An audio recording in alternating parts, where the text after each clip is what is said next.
हाँ स्टूडेंट, कैसे हैं आप? फिर इस पहले कक्षा में आपको रिवीजन स्टार्ट किए थे।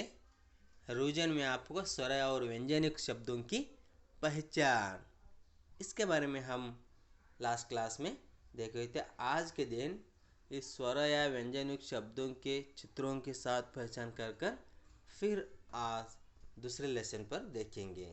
आइए, वेलकम टू ऑनलाइन क्लास। यह है रिवीजन क्लास, आपको हो चुका है। फिर एक बार रिवीजन आपको करना है ನೋಡಿ, ನಿಮಗೆ ಎಲ್ಲವೂ ಸಹ ಸಿಲೆಬಸ್ ಕಂಪ್ಲೀಟ್ ಆಗಿದೆ. ನಿಮಗೆ ಹೊಳ್ಳಿ ನಾವು ರಿವಿಷನನ್ನು ಮಾಡ್ತದೆ ಯಾವ ರೀತಿ ನೀವು ಬರೀಬೇಕು, ಯಾವ ರೀತಿ ನೀವು ಮಾಡಬೇಕು, ಯಾವ ರೀತಿ ನೀವು ಪ್ರಾಕ್ಟೀಸನ್ನು ಮಾಡಬೇಕು, ಎಕ್ಸಾಮ್ ಪ್ರಪೋಸ್ ಆಗಿ ಹೇಳ್ತಾ ಇದ್ದೇನೆ. ಅದಕ್ಕಾಗಿ ಓಕೆ, ಇವತ್ತಿನ ದಿವಸ ಈ ನಾಲ್ಕನ್ನು ನೋಡೋಣ. व्यंजन और शब्दों व्यंजन और शब्दों की पहचान, स्वर या व्यंजन युक्त शब्दों की पहचान. यहाँ पर देखिए चित्र देख रहे, ಶರ್ಬತ್. ಶರ್ಬತ್ ಮೀನ್ಸ್ ಜ್ಯೂಸ್. ಜ್ಯೂಸ್ ಅಂತ ನೀವು ಕುಡಿತೀರಿ, ಮನೆಯಲ್ಲಿ ಮಾಡಿ ಕುಡಿತೀರಿ, ಹೊರಗಡೆ ಹೋದಾಗೂ ಸಹ ಕುಡಿತೀರಿ. ಜ್ಯೂಸ್ಗೆ ನಾವು ಹಿಂದಿಯಲ್ಲಿ ಏನು ಕರಿತೀವಿ? ಶರ್ಬತ್. ಏನು? ಶರ್ಬತ್. ನೆಕ್ಸ್ಟ್ ಷಟ್ಕೋನ್. ಷಟ್ಕೋನ್ ಮೀನ್ಸ್ ನಂಬರ್ ಆಫ್ 6. ಹೆಕ್ಸಿಜನ್ ನೋಡಿಲ್ಲಿ ಆರು ಕಲರ್ಗಳು ಇಲ್ಲಿ ಕಾಣ್ತಾ ಇದ್ದಾವೆ. ನಿಮಗೆ ಇಲ್ಲಿ ಕಾಲಮ್ಗಳು 6 ಕಾಣ್ತಾ ಇದೆ, ಅದಕ್ಕೆ ನಾವು ಷಟ್ಕೋನ್ ಅಂತ ಕರಿತೀವಿ. 6 ಕಾಲಮ್ಗಳ ಒಂದು ಚಿತ್ರಕ್ಕೆ ಷಟ್ಕೋನ್. 6 ಚಿತ್ರಗಳು ಕಾಣ್ತಾ ಇದೆಯಲ್ಲ, ನಾವು ಷಟ್ಕೋನ್ ಅಂತ ಕರಿತೀವಿ. ನೆಕ್ಸ್ಟ್ ಸಡಕ್, ರೋಡ್. ಇಲ್ಲಿ ರಸ್ತೆ ಮೇಲೆ ಒಂದು ಕಾರ್ ಹೋಗ್ತಾ ಇರೋ ಚಿತ್ರ ಕಾಣ್ತಾ ಇದೆ. ನಾವು ಆ ರಸ್ತೆಗೆ ಏನು ಕರಿತೀವಿ? ಸಡಕ್ ಅಂತ ಕರಿತೀವಿ. ಹಿಂದಿಯಲ್ಲಿ ಸಡಕ್ ಅಂತ ಕರಿತೀವಿ. ನೆಕ್ಸ್ಟ್ ಹಲ್, ಫ್ಲಾಗ್. ಹಲ್ ಅಂದರೆ ರೈತರ ಮನೆಯಲ್ಲಿ, ಎಲ್ಲರೂ ಸಹ ರೈತರ ಮಕ್ಕಳೇ ತಮ್ಮ ಮನೆಯಲ್ಲೂ ಸಹ ಈ ಒಂದು ಚಿತ್ರವನ್ನು, ಈ ಒಂದು ವಸ್ತುವನ್ನು ನೋಡಿರ್ಬೋದು. ಮನೆಯಲ್ಲಿ ಎತ್ತುಗಳು ಇರುವ ಮನೆಯಲ್ಲಿ ಸಹ ಇದನ್ನು ನಾವು ಕಾಣ್ಬೋದು. ಗಳೆ ಹೊಡೆಯೋಕ್ಕೆ ಇದನ್ನು ಎಡಿ ಅಂತ, ಗಳೆಯ ಹೊಡೆಯಲು ಇದನ್ನು ಯೂಸ್ ಮಾಡ್ತಾರೆ, ಹಲ್ ಅಂತ ಕರೀತಾರೆ.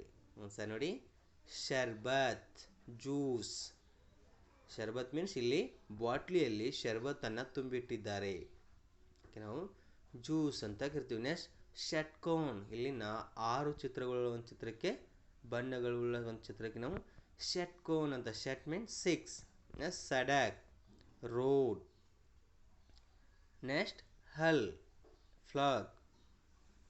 ಈ ರೀತಿ ನಾವು ಈ ಚಿತ್ರಗಳನ್ನು, ಇಲ್ಲಿಗೆ ಈ ಒಂದು ಸ್ವರ ವ್ಯಂಜನ ಶಬ್ದಕ್ಕೆ ಪಹಚಾನ್ ಮುಕ್ತಾಯವಾಯಿತು. ಇಷ್ಟನ್ನು ನಾವು ನೋಡೋಣ. ನೆಕ್ಸ್ಟ್ ನಾವು ಇವತ್ತು ಶಬ್ದಗಳನ್ನು ಯಾವ ರೀತಿ ಮೊದಲನೇ ಅಕ್ಷರಕ್ಕೆ ನಾವು ಸರ್ಕಲನ್ನು ಹಾಕಬೇಕು, ಇಲ್ಲಿ ನಾನು ಹಾಕಿ ತೋರಿಸಿದ್ದೀನಿ ನೋಡಿಲಿ. ಪಹಲೆ ಅಕ್ಷರ ಪರ್ ಗೋಲ್ ಕರೆ. ಉದಾಹರಣೆ ಊನ್, ಊ ಅಕ್ಷರಕ್ಕೆ ಮಾತ್ರ ಸರ್ಕಲನ್ನು ಹಾಕಿದ್ದಾರೆ. ನೆಕ್ಸ್ಟ್ ಉದ್ ಬಿಲಾವ್, ಊ ಅಕ್ಷರಕ್ಕೆ ಮಾತ್ರ ಸರ್ಕಲನ್ನು. ಸರ್ಕಲ್ ಇಂದ first letter of each word, ಮೊದಲನೇ ಶಬ್ದದ ಮೊದಲನೇ ಅಕ್ಷರ. ಉದಾಹರಣೆಗೆ ಇಲ್ಲಿ ಊನ್ ಮತ್ತು ಉದ್ ಬಿಲಾವ್ ಮೊದಲನೇ ಅಕ್ಷರನ ಸರ್ಕಲ್ ಹಾಕಿ ಇಲ್ಲಿ ಬ್ರಾಕೆಟ್ನಲ್ಲಿ ತೋರಿಸಿದ್ದಾರೆ. ಅದೇ ರೀತಿ ನಾನು ಕೆಳಗಡೆಯೂ ಸಹ ಸರ್ಕಲ್ ಹಾಕಿ ತೋರಿಸಿದ್ದೀನಿ. ನಿಮಗೆ ಈಗಾಗಲೇ ಇದನ್ನು ಮಾಡಿ ಸಹ ತೋರಿಸಿದ್ದೀನಿ, ನೀವು ಸಹ ಪ್ರಾಕ್ಟೀಸನ್ನು ಮಾಡಿದ್ದೀರಿ. ನೀವು ಇನ್ನೊಂದು ಸಾರಿ ನೀವು ಇದನ್ನು ನೋಡಬೇಕು. ನೋಡಿ, ಋತು, ಏಕ್, ಐನಕ್, ಓಸ್, ಔಟಾ, अंबर, आहा. नेक्स्ट आम, उकचन, ईशा, ईट, करन, चरखा, टक, तख्त, पग.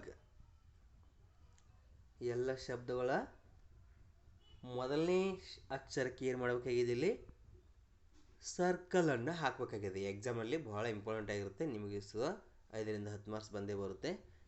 ಏನೂ ಇಲ್ಲ, ಶಬ್ದದ ಮೊದಲನೇ ಅಕ್ಷರ ನಾವು ಸರ್ಕಲನ್ನು ಮಾಡಬೇಕು. ಪಹಲೆ ಅಕ್ಷರ ಪರ್ ಗೋಲ್ ಕನ, ಮೊದಲನೇ ಅಕ್ಷರಲ್ಲೇ ನಾವು ಸರ್ಕಲನ್ನು ಓದಿ ಮೊದಲನೇ ಅಕ್ಷರನ್ನು ನಾವು ಸರ್ಕಲನ್ನು ಹಾಕಬೇಕು. ಮುಗಿಯಿತು. ಇವತ್ತಿನ ದಿವಸ ಇಷ್ಟನ್ನು ನೋಡೋಣ. ಇವು ಮತ್ತೆ ನಾವು ಇದರ ಮುಂದಿನ ಅಕ್ಷರಗಳನ್ನು ನಾಳೆ ದಿವಸ ನೋಡೋಣ. ಇವತ್ತಿನ ದಿವಸ ಇಷ್ಟನ್ನು ನಾವು ಏನು ಮಾಡಬೇಕು? ಮೊದಲನೇ ಅಕ್ಷರ ಏನಿದೆ ಆ ಅಕ್ಷರಕ್ಕೆ ನಾವು ಸರ್ಕಲ್ ಹಾಕೋದನ್ನು, ಬೇರೆ ಬೇರೆ ಶಬ್ದವನ್ನು ಬರೆದು ಆ ಒಂದು ಮೊದಲನೇ ಅಕ್ಷರಕ್ಕೆ ಸರ್ಕಲನ್ನು ಹಾಕೋದನ್ನು ಪ್ರಾಕ್ಟೀಸನ್ನು ಮಾಡಿ. ಇವತ್ತಿನ ದಿವಸ ಇಷ್ಟನ್ನು ಸಾಕು. ನೆಕ್ಸ್ಟ್ ಕ್ಲಾಸ್ನಲ್ಲಿ ಇದರ ಮುಂದಿನ ಶಬ್ದಗಳನ್ನು ನೋಡೋಣ. Thank you. All the best.